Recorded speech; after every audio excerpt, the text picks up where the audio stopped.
Hey everybody, Brian here with Trail Grid Pro. In today's video, in this segment, we're going to go over an in-depth look at all of the functions and capabilities of the new Alpine plug-and-play bundles. This overview is going to be applicable whether you're looking at the ILX F507, the 509, or the 511 shown here. Before we can unlock the full potential of the new Alpine plug-and-play bundle, there's a few things that we need to set up based on the features that you selected at checkout. So let's get right into those. Very important note, you cannot access any of the setup menus or options on this Alpine unit without the truck in park and the emergency brake set. This is by design and it is a safety feature of the system. So shown here, we have the truck in park, the emergency brake is set, illuminates our setup icon. So we're gonna go ahead and just jump right into the setup menu. Now you see here at the top, we have a couple options. You have device, function, and system. First thing that we're going to talk about is connecting your devices. Super simple. All you have to do is go to device list. You can see my phone is already connected here. If you want to add a new device, simply add a new device.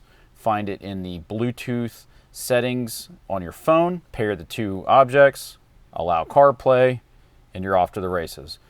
If you want to clear a phone or device out, simply hit disconnect and hit the trash can and delete it. Next, we're going to go over to function.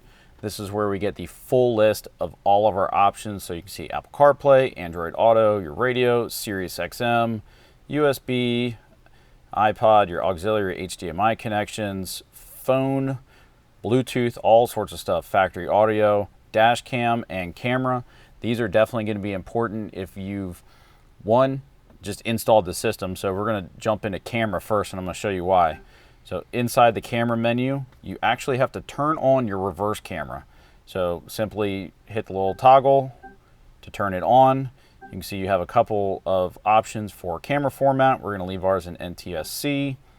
For camera 2, when you select the menu, you can decide whether you want to be front, side, other, wherever you want to mount it. I have the HDR camera mounted on the front of my truck, so we're going to select front. Again, same camera formatting. Then the other awesome feature of this is you have a complete guide setup for your front and rear cameras. So you see you can toggle between front. You can move the grid if you want to use the grid. Same thing with rear. Great thing about this too is you even have a hitch marker. So if you're hauling a camper or a boat trailer or any sort of trailer or anything, you can simply line up the circle with the hitch and then you get this nice line to be able to back up right to the trailer every single time. We're going to close out of the camera menu, scroll back down, and we'll go to dash camera. Again, when you first turn this on, dash camera menu will be off. So simply hit the button and you can see you have all sorts of videos set up here. You can adjust the brightness, the color, and the contrast of our dash camera. You have Tidal if you want to log in and use that. Again, that is a subscription based. For more information on that, check out the video that Colin from Alpine and Cliff did where they talked about all of the awesome features of this unit. So one of the questions we get a lot is about volume adjustments while they're using, while the customer's using CarPlay or Android Auto versus when they're not. So the great thing is, if like I have my iPhone connected, I go to Apple CarPlay, and then you can see all of the individual volume sets for media, phone calls, alerts, voice recognition, and microphone level. So if you need to adjust or feel like you need to adjust any of those, you can simply do that right here from this menu. We're going to go to System. Again, key sound, you can adjust the volume of the little beep there that you hear. Microphone settings, you can change the language. Clock adjust, you have options, either a 12 or a 24-hour clock. Leave it in 12. You can set your time zone and then even let it adjust for daylight savings time. You have all sorts of home screen type options, whether you want normal or enhanced. So enhanced is going to make it all of the icons a whole lot bigger and easier to see. Screen and backlighting options. You can even adjust where you want your icons. So let's say, like I listen to Sirius XM a lot. So I want my Sirius XM icon to be closer here to the driver's side of the truck. Simply tap it up, the menu, and then you'll see when we go back to the main menu, Sirius XM used to live over here and now it's right here. So you have the option as well right out of the setup menu. You can also check the installation status of any of your add-ons. So you can see camera 1, camera 2, Maestro module, everything's connected. So lots of setup options there. The other thing that we can do is you can toggle your dash camera right here. So again, instant, you can live view what's going on with your dash camera. You have a manual record button. So if something's going on, you can always hit the manual record button. You can see here in this home screen, you have a live view, you have a file list, memory settings, and even another settings menu within the dash camera. We're going to go to file list, and you can see there's 89 files in here. So there's the file that we were just looking at. You can see there's an 8-second clip there. So if you need to go back and access this information for whatever reason, it's all kept right here on the head unit.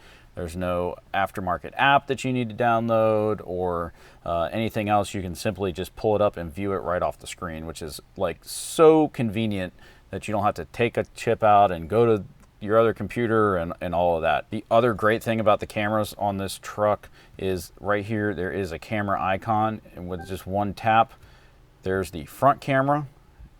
Hit it again, there's Joe again, showing up in the back camera. Toggle back and forth between the front and the rear camera, just that easy. The other great thing about the HDR camera is when you're in front, hit view. So this is the panorama view. You can also get a top-down view, so a little bit higher vantage point to look straight down. And then the really cool thing about this camera is you can actually do a split view. So that's going to show you straight out towards the corners of the truck. So you can just barely see the front bumper here. So we'll go back to panorama. You can even put the guide. You can take the guide away, whatever your preference is. The rear camera, you can toggle the hitch line on and off. You can move the caution menu. So all sorts of functionality right here at your fingertips. Let's talk about EQs and time alignment. Another important note is if you have a subwoofer, you're going to want to go to the fade and balance and toggle your subwoofer to on. When you first started, it may be in the off position, so we want to toggle that on. You have all of these preset EQs that you can toggle through. If you want to set your crossovers for your front and rear, left, right, your subwoofer, all of that can be handled right here. The really awesome thing is time alignment. So in a nutshell, time alignment is a compensation for your position in the vehicle relative to all of your speakers. So we'll kind of zoom in and take a snapshot. We've already set the basic parameters, so you guys can feel free to use these as a guideline for the Tundra. But more or less, you're measuring from each speaker to the headrest and then adjusting the speakers to give you more of that you're at the concert feel, where you're sitting and the concert is in front of you. So like I said, these are base measurements. Obviously you're more than welcome to take your own measurements and just kind of use this as a starting off point if you choose to. If you don't want to, that's fine too. This system sounds way better than the factory head unit ever could have hoped to. So even right out of the box, this is a great improvement, even if you don't want to get into this kind of more technical aspect of it. But the other thing that's great about this is media expander. Basically what this does is it takes any compressed file and just really opens it up so that you get the full range of whatever song that you're listening to.